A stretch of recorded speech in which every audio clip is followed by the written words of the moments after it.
Craft ടീച്ചറിന്റെ ഒരു പുതിയ എപ്പിസോഡ് ഇവിടെ തുടങ്ങുന്നു. എല്ലാ പ്രേക്ഷകർക്കും സ്വാഗതം. പോട്ട് പെയിന്റിംഗ് ആണ് ഇന്നത്തെ ക്രാഫ്റ്റ് ടീച്ചറിലൂടെ പ്രേക്ഷകരായി ഞങ്ങൾ കാണിക്കുന്നത്.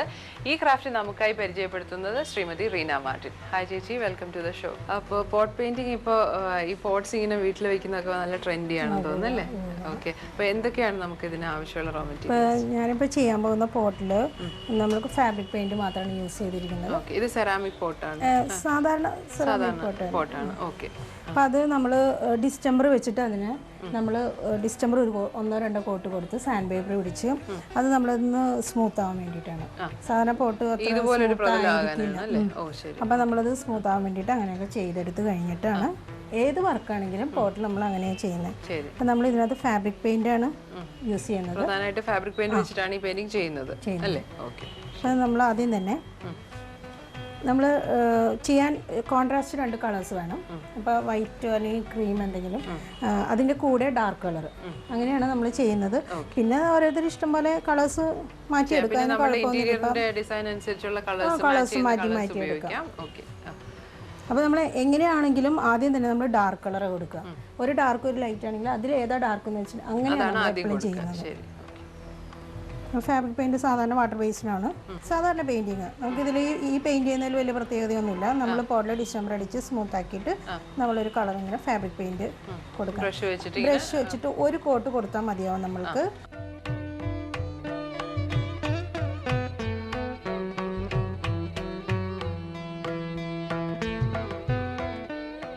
അഥവാ എന്തെങ്കിലും കാരണവശാൽ ഒരു കോട്ട് കൊടുത്താൽ ഭംഗിയില്ലാന്ന് തോന്നിയാൽ നന്നായിട്ട് ഉണങ്ങിയതിന് ശേഷം ഒരു കോട്ടും കൂടെ കൊടുക്കുക. ഉണങ്ങാൻ ഫാബ്രിക് പെയിൻറ്റിന് അധികം സമയമൊന്നും വേണ്ട, പെട്ടെന്ന് നമ്മളിവിടെ ചെയ്ത് അവിടെ വരുമ്പോഴത്തേക്കും സ്റ്റാർട്ടിങ് ഉണങ്ങിയിട്ടുണ്ടാവും. പിന്നെ പെയിന്റ് വല്ലാണ്ട് ഇങ്ങനെ കട്ടിക്കിട്ടിട്ട് എളുപ്പത്തിന് അങ്ങനെയൊന്നും ചെയ്യരുത്. നന്നായിട്ട് സ്പ്രെഡ് ചെയ്ത് തന്നെ പെയിന്റ് കൊടുക്കണം.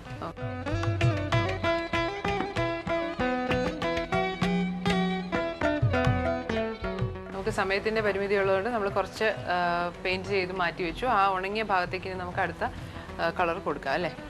അടുത്തത് ഞാൻ വൈറ്റ് ആണല്ലേ? ഓക്കെ, ഇത് പ്ലാസ്റ്റിക് കിറ്റാണ് നമുക്ക് അടുത്തതായിട്ടാണ്. സാധാരണ പ്ലാസ്റ്റിക് കിറ്റ്. അതിന് നമ്മൾ നല്ലോണം ഇങ്ങനെ ക്രഷ് ചെയ്തൊന്ന് കയ്യിലോട്ട് ഇങ്ങനെ ചുളുക്കി പിടിക്കണം. കയ്യൊക്കെ ഇച്ചിരി വൃത്തികേടാവുന്ന പരിപാടിയാണ്. പക്ഷെ എന്നാലും നമ്മൾ നല്ലൊരു വർക്ക് ഇങ്ങനെ ചെയ്ത് കഴിയുമ്പോൾ നമ്മൾ ശ്രദ്ധിക്കാറൊന്നുമില്ല. ഇതിപ്പോൾ നമ്മൾ പാരലിലേക്ക് ഇട്ടിട്ട് ഡിപ്പ് ചെയ്തെടുത്താലും മതി കേട്ടോ, നമ്മുടെ ഇഷ്ടം പോലെ ചെയ്യാം. ഞാനിപ്പോൾ ബ്രഷ് കൊണ്ട് തന്നെ ഇങ്ങനെ കുത്തി എടുത്തിട്ട് ശ്രദ്ധിക്കേണ്ടതെന്ന് വെച്ചിട്ടുണ്ടെങ്കിൽ ആദ്യം ഒന്ന് താഴെ ഒന്ന് ഇങ്ങനെ കുത്തി നോക്കണം. ഫസ്റ്റ് തന്നെ ഇങ്ങോട്ട് ഇട്ട് കഴിയുമ്പോൾ ചിലപ്പോൾ അത് ഭംഗി പോകും.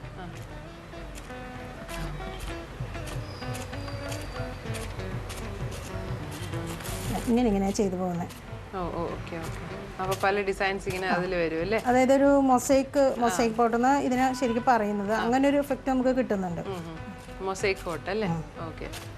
ഇത്രേ ഉള്ളൂ ചെയ്യണ വർക്ക്, ഇത്രേ ഉള്ളൂ. കൗതുകകരമായ ഒരു കാര്യമാണ്. നമ്മൾ സാധാരണ പ്ലാസ്റ്റിക് കിറ്റ് വേസ്റ്റ് ആയിട്ട് കളയുന്ന, എന്താ പറയുക, എൻവയോൺമെന്റിന് ഒരുപാട് ദോഷമുള്ള ഒരു സംഭവമാണ്. അതാണ് നല്ല ഫലപ്രദമായിട്ട് ഉപയോഗിക്കുന്നത്.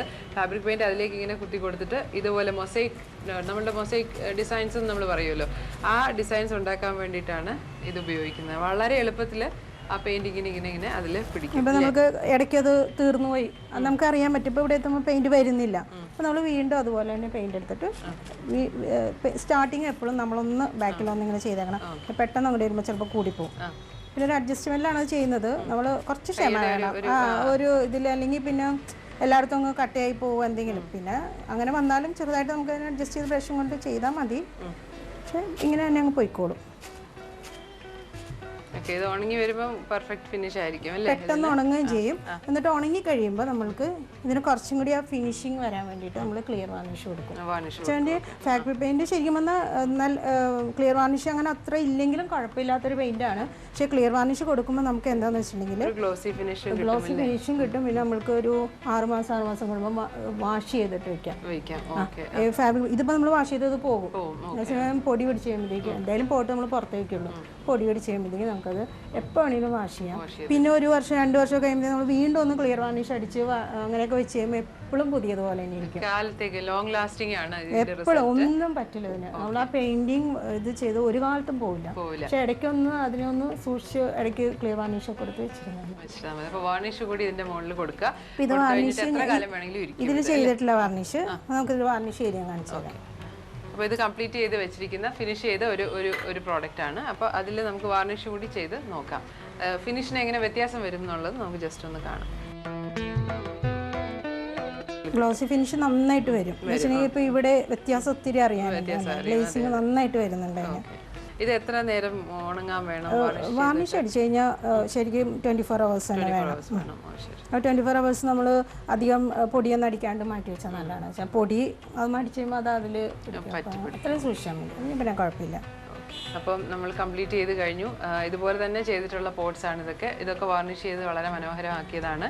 അപ്പോൾ ഇതുപോലെ നമുക്ക് കോൺട്രാസ്റ്റ് ആയിട്ടുള്ള, ഇതിപ്പം യെല്ലോയും പച്ചയുമാണല്ലോ, അതുപോലെ കോൺട്രാസ്റ്റ് ആയിട്ടുള്ള കളേഴ്സ് വയ്ക്കുക.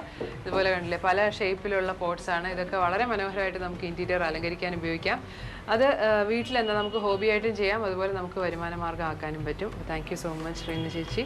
ഈ ക്രാഫ്റ്റ് വീട്ടിൽ പരീക്ഷിച്ച് നോക്കുക. ക്രാഫ്റ്റ് ടീച്ചറിൻ്റെ മറ്റൊരു എപ്പിസോഡിലൂടെ ഇതുപോലെ പ്രയോജനപ്രദമായ മറ്റൊരു ക്രാഫ്റ്റുമായിട്ട് നമുക്ക് വീണ്ടും കാണാം. നന്ദി, നമസ്കാരം.